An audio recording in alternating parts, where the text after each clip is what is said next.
Immigration advocates across the country have united and are calling for the Senate parliamentarian to be disregarded. President Biden also recently made an announcement that he will be splitting up the Build Back Better bill into two parts.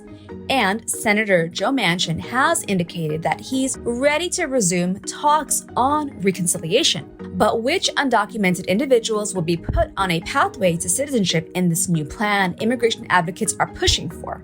And could this actually be successful when previous attempts have failed?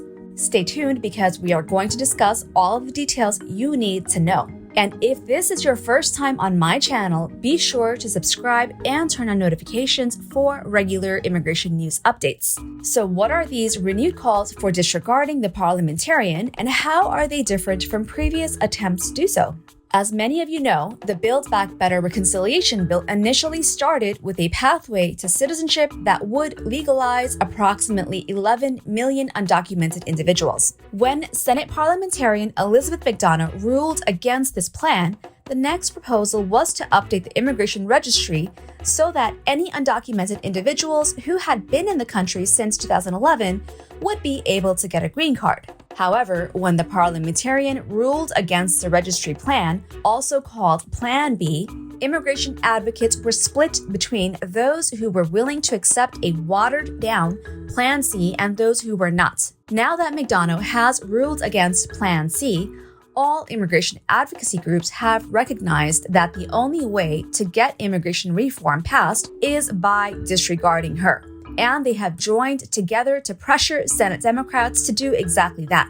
So what does this new disregard strategy propose? Under this new approach, Democrats would put the immigration registry language back in the bill, essentially returning to the Plan B that was rejected by the parliamentarian in September of last year. In order for that to happen, at least 41 Democratic senators will need to vote to sustain the language, and eventually all 50 will need to vote for it. A Senate PowerPoint was recently shared with immigration advocates showing how many Senate Democrats are on board with taking this approach. And while the specific numbers haven't been shared with media outlets, immigration advocates appear confident it could pass. As many of you might have guessed, the primary obstacle remains Joe Manchin, the senator from West Virginia who has opposed the Build Back Better bill every step of the way. But even that might change. In my last update on the Build Back Better bill, it sounded like Senator Manchin was refusing to budge. But recent reports say that he might have changed his mind. Earlier this week, Biden gave a speech indicating that he plans to split the Build Back Better bill up into two parts, separating the climate provisions from everything else,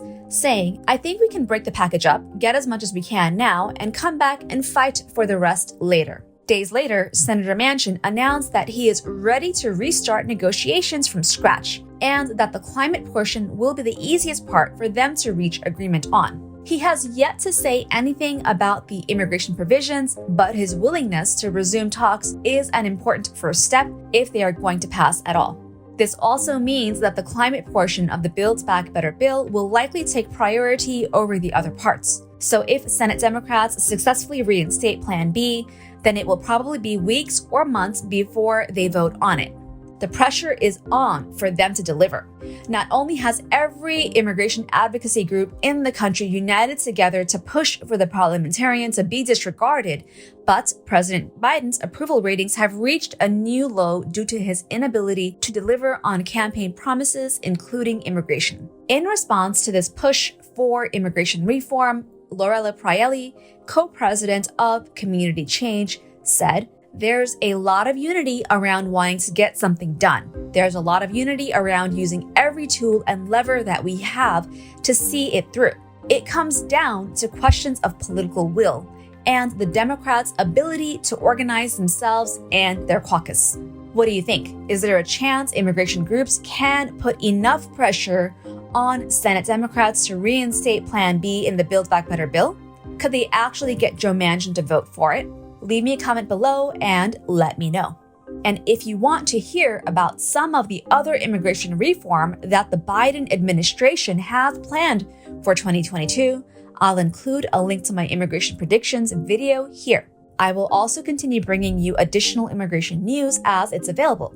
So be sure to subscribe and turn on notifications if you haven't done so yet. Click here to watch this video next, and I'll see you there.